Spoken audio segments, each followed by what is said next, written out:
আমি এই বলে আমার কথা শেষ করছি।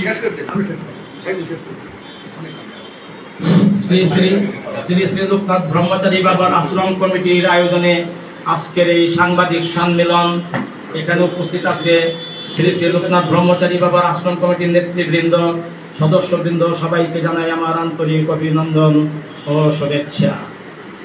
আজকে অত্যন্ত দুঃখের সঙ্গে বলতে হয় যে আমরা 1994 সালে শ্রী শ্রী লোকনাথ ব্রহ্মচারী বাবার একটি আশ্রম কমিটি গঠন করে থাকি এই রঘুনাথজির আখড়ায়। সেখানে আমরা গঠন করার পর হাঁটি হাঁটি পায় প্রতি বছর 2টি করে অনুষ্ঠান করে থাকি। এইভাবে 4 বছর অনুষ্ঠান শেষ করার পর আমরা প্রতিষ্ঠা করেছি 1900। এখন দাবি বলবো, দাবিটা বইলা বিচার পানছি না, এটা বইলা শেষ করব। অনেক সবাইকে বলে বলি আমার বক্তব্য হইল উত্তম চক্রবর্তী রকেট, কমল পাল, উত্তম চক্রবর্তী রকেটের বিচার করতে হবে বাংলার মাটিতে।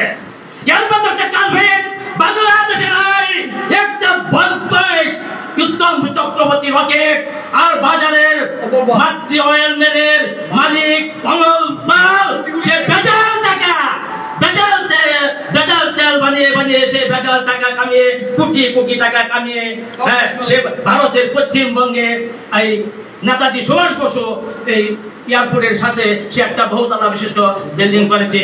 সে এই আশ্রমের টাকা দিয়ে করেছে। আশ্রম শঙ্কর বসাক সেও কোটি কোটি টাকা কামিয়েছে। আশ্রমের টাকা কেন দোকানে বানা হবে? ওদের বিচার চাই, ওদের বিচার করতে হবে।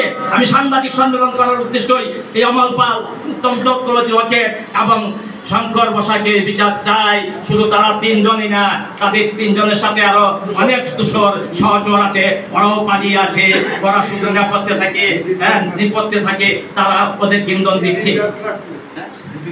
আরেকজন আছে অজন্তা মেডিকেল, দুর্গাবাড়ি রোড, নিধির দাস লাট্টু। আরেকজন আমাদের কাছে সোনা দানা টাকা পয়সা জমা নিয়েছিল, বেনি জুয়েলার্সের মালিক রাধেশ্যাম দাস।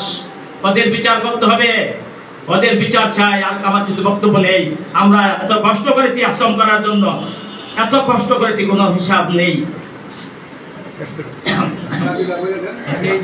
এখন আমার বক্তব্য হলো অবৈধভাবে